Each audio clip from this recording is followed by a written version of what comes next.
Okay, as you can see here the first question. Okay, so we will write in our copy like this. हम अपनी copy में एक ऐसे लिखेंगे, answer the following question. Then first question is, where did the fishes and the crane live?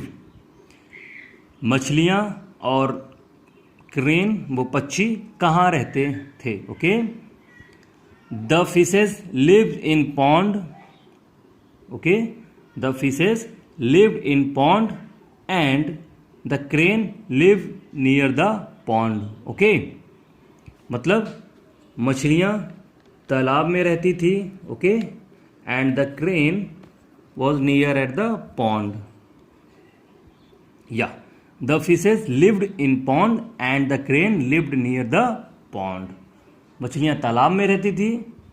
I am repeating again, मछलियाँ तालाब में रहती थी and the crane lived near the pond. वो तालाब के नज़दीक रहता था. Okay, so next question is here, what did the crane say to the fishes? Okay, what did the crane say to the fishes? Answer होगा हमारा, The crane said to the fishes that he will take everyone to the another big pond.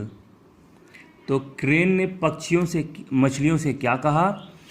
तो crane ने मछलियों से कहा, the crane said to the fishes that, कि वो उन सब को एक दूसरे बड़े तालाब में लेकर जाएगा. ओके, या so the next question is here, why did the crane show the pond to the first fish? Why did the crane show the pond to the first fish? उसने क्रेन ने पहली मछली को तालाब क्यों दिखाया? तो इसका आंसर होगा, the crane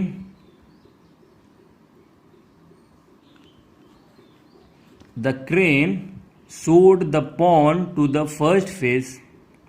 The crane showed the pond to the first fish because he wanted to eat every fish in the pond. क्योंकि वो तालाब की प्रत्येक मछली को खाना चाहता था, इसीलिए उसने पहली मछली को तालाब दिखाया. अगर वो उसे मार देता तो सारी मछलियाँ सतत अलर्ट हो जाती, तो इसीलिए उसने पहली मछली को दिखाया. फिर उसने आके तालाब में सबको बताया कि हाँ, वहाँ पे एक सुंदर तालाब है. Then he killed every fish on the pond. Okay, and the last question is here बच्चों, how did the crab kill the crane and why? तो how did the crab kill the crane and why? केकड़े ने crane को क्यों मारा और कैसे? Okay, तो द आंसर होगा हमारा, The crab sensed the intention of the crane. केकड़ा क्रेन का इंटेंशन, उसकी नियत को समझ गया. So that he drug its sharp claws into the crane's neck. इसलिए उसने अपने नुकीले पंजे उसके गर्दन में घुसा दिए and killed it, और उसे मार दिया. Okay, so this is it from the question answer segment. Okay, now we will work with the next exercise, that is fill in the following blanks from the lesson. हमें इन fill in the blanks को lesson के sentence या passage से पढ़ के इसे fulfil करना है. Okay, so I am doing here, I am fulfilling it. आप इसे पढ़ के एक बार देख सकते हैं, उसके बाद दोबारा रिवाइज करके fill in the blanks खुद से कर सकते हैं. Okay, but I am helping you here. Like, once in a far there lived a number of fishes in the pond. यहाँ पे once in a far fill in the blanks है. Okay, तो हमें बुक्स में ऐसे ढूंढना है, once in a far there lived a large number of fishes in a pond. तो यहाँ पे हम मिसिंग वर्ड क्या है? विलेज. ओके, तो हम यहाँ पे क्या भर देंगे? विलेज. ओके बच्चों, नेक्स्ट है हमारा, the crane wanted to eat up all the, यहाँ पे होगा फिशेज. वो क्रेन सारी मछलियों को खाना चाहता था.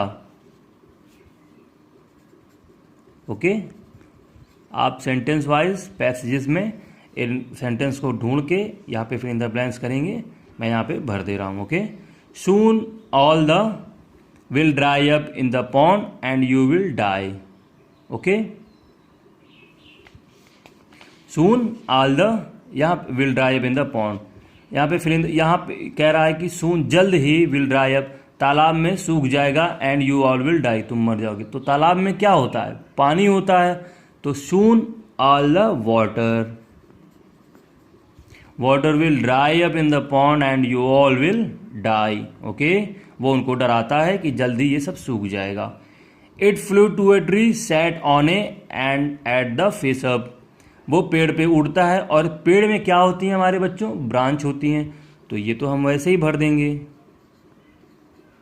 लेकिन आपको बुक्स में रीड रिवाइज करके तब इसे भरना है। ओके, या thus a cunning and wicked fill in the blanks got it suitable result.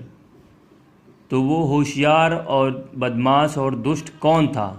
Crane था। Okay, so this is it for the fill in the blanks. Next exercise is here, take the correct answer.